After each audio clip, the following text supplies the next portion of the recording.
Gimana caranya agar kita tidak mudah kena tipu dukun? Ikuti gerakannya, jangan dilawan.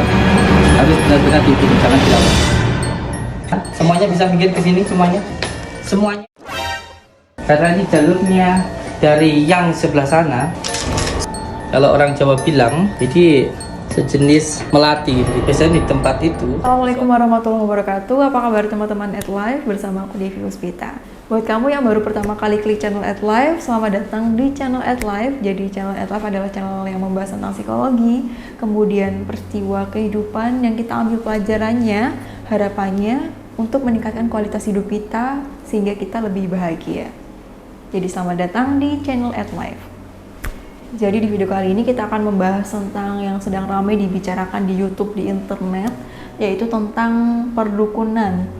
Bukan tentang perdukunannya, bukan tentang perselisihan yang terjadi di beberapa pihaknya, tapi kita akan membahas pelajaran dari sisi psikologisnya, gimana caranya agar kita tidak mudah kena tipu dukun. Karena sebagaimana kita tahu, kita sebagai muslim, jangankan percaya terhadap dukun, kita datang ke sana aja untuk tanya sesuatu itu udah syirik dan dosa besar. Sedangkan dosa besar ini, jika seseorang meninggal sebelum bertobat, maka sudah pasti dia di neraka selamanya.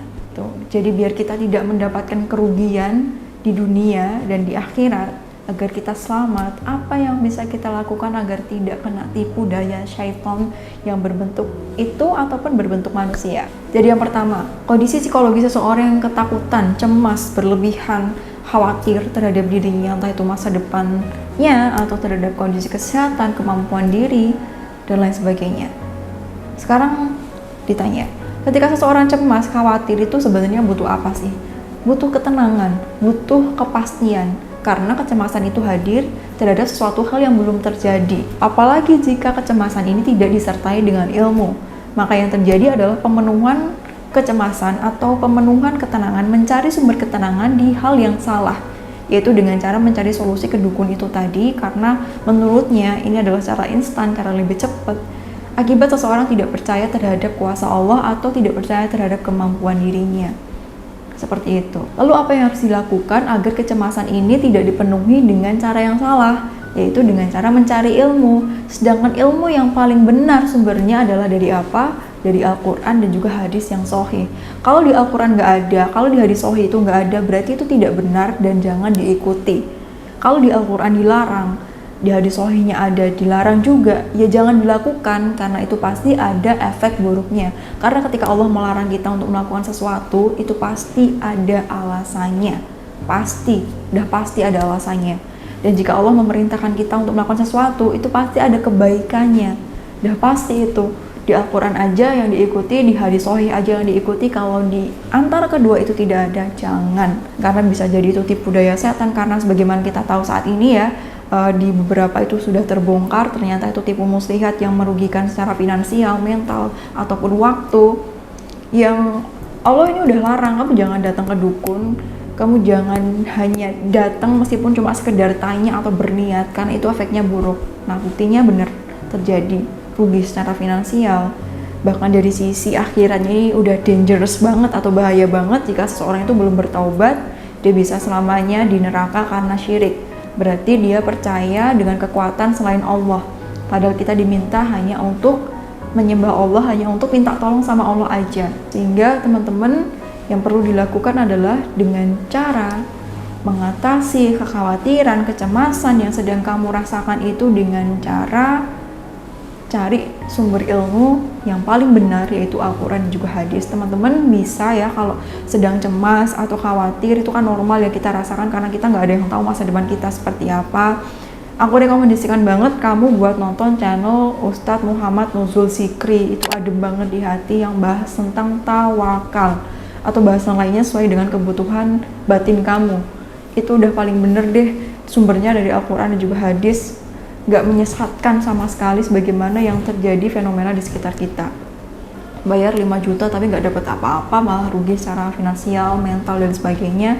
Dari sisi akhirat juga rugi banget seperti itu. Kemudian selain Ustadz Nuzul Zikri, aku juga merekomendasikan dari Ustadz Khalid Basalamah, dari Ustadz Firanda, dari Ustadz Syafiq Riza Basalamah. Itu yang sering, tapi yang paling sering aku dengarkan dari Ustadz Muhammad Nuzul Zikri. Silakan kamu pilih yang mana. Itu bagus banget untuk menenangkan hati kamu, untuk meningkatkan tawakal kamu dan mendekatkan diri sama Allah. Karena ketika kita ada masalah, ada khawatir dan sebagainya, kita larinya ke Allah, itu udah pasti bener lah. After atau keputusan yang akan kita ambil itu pasti udah bener. Seperti itu. Jadi kalau kamu cemas, khawatir, itu larinya ke Allah, bukan ke dukun ya. Karena Allah itu udah pasti kasih jawaban yang paling baik buat kamu saat ini dan masa depan. Sedangkan dukun itu malah merugikan diri kamu saat ini dan di masa depan. Apalagi kalau belum bertobat, itu bahaya sekali. Kemudian selain mengatasi kekhawatiran dengan sumber ilmu yang benar, yaitu dengan cara meningkatkan percaya diri kita. Kita tingkatkan percaya diri kita dengan self improvement, tentu dengan berdoa itu sudah pasti ya. Itu Allah akan bantu jalan hidup kita seperti apa. Karena teman-teman bisa lihat ya fenomena yang terjadi, kenapa orang itu minta bantuan ke dukun ketika mau lolos seleksi apa, kemudian mau menyatakan cinta kepada seseorang, melamar seseorang harus ke dukun dan sebagainya. Yang terjadi pada kondisi psikologisnya adalah bawah sadarnya adalah dia tidak percaya diri, dia tidak percaya dengan kemampuan dirinya, sehingga dia meminta bantuan ke hal yang tidak benar, seperti itu. Jadi agar kita terhindar dari tipu daya, fokuskan diri kamu untuk mengembangkan diri, berusaha dan berdoa. Sehingga ketika kita juga berusaha dan berdoa fokus terhadap itu, kecemasan yang kita rasakan itu juga akan lebih minim daripada kita nggak ngapa-ngapain. Oke? Seperti teman-teman lihat kayak Bill Gates, kemudian Steve Jobs, ada Oprah Winfrey, ada Michelle Obama, Emma Watson, atau siapapun tokoh-tokoh yang sukses di luar negeri, Elon Musk. Mereka nggak pakai jasa-jasa seperti ini, tapi mereka bisa sukses luar biasa.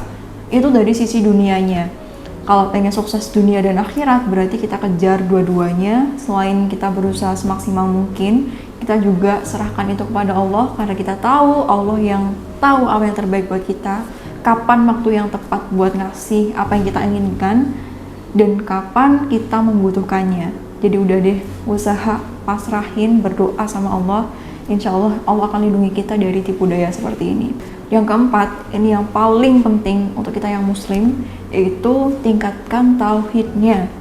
Tingkatkan tauhidnya bahwa bukan cuman kita percaya Allah yang menciptakan bumi beserta isinya aja yang perlu kita yakini, tapi kita juga perlu yakin kita ke Allah untuk minta sesuatu, bahwa Allah yang tahu yang lebih baik buat kita itu seperti apa dan lain sebagainya. Dengan ini, kita akan terhindar dari kesyirikan seperti itu, dan akhirnya terhindar dari kerugian dunia dan juga akhirat seperti itu. Kalau kita udah percaya kuasa Allah mendarah daging dalam diri kita, insya Allah apapun yang kita lakukan itu kita akan lebih enak, cemas lain dan lain-lain sebagainya itu nggak akan gampang dirasakan dan malah nggak dirasain, karena kita percaya Allah yang mengatur segalanya, sedangkan kita sebagai manusia berfokus terhadap usaha dan juga doa. Seperti itu. Tambahan sedikit kenapa kekhawatiran dan kecemasan itu perlu diatasi dengan cara ke Allah tadi ya teman-teman. Karena ketika seseorang cemas berlebihan, takut terhadap sebuah kemungkinan yang belum terjadi pada dirinya, bisa membentuk sebuah keyakinan bisa membentuk sebuah perilaku bisa membentuk sebuah kebiasaan jika terus dilakukan, kebiasaan yang terus dilakukan bisa membentuk takdir atau perjalanan kehidupan dia yang benar-benar dialami. Maka dari itu, agar perjalanannya baik, maka yang perlu diperbaiki adalah kebiasaannya. Dari kebiasaan itu agar baik, yang perlu diperbaiki adalah perilakunya. Sedangkan perilakunya agar baik, maka keyakinannya juga perlu dirubah ke dalam hal yang baik juga. Sehingga perlu dari sumbernya. Dengan mengingat Allah, maka hati kita akan tenang. Allah tahu yang terbaik buat masa depan kita seperti apa. Allah tahu yang bagaimana itu bagus buat kita itu kayak gimana. Apa yang kita ketahui itu buruk belum tentu itu buruk buat kita menurut Allah. Apa yang baik menurut kita itu belum tentu baik menurut Allah buat diri kita. Allah yang tahu segalanya, sedangkan kita sebagai manusia tidak tahu apa-apa. Jadi serahkan kepada Allah dengan tetap berusaha dan berdoa. Jadi seperti itu teman-teman, semoga video ini bermanfaat dan bisa menjadi sarana dakwah kita agar kehidupan kita lebih baik lagi selanjutnya. Begitu juga dengan orang-orang di sekitar kita, agar selamat dunia akhiratnya. Semoga kita semua selalu dalam lindungan Allah Subhanahu wa taala. Terima kasih sudah peduli terhadap diri kamu, karena kamu berharga dan kamu berhak untuk bahagia. Sampai jumpa. Wassalamualaikum warahmatullahi wabarakatuh.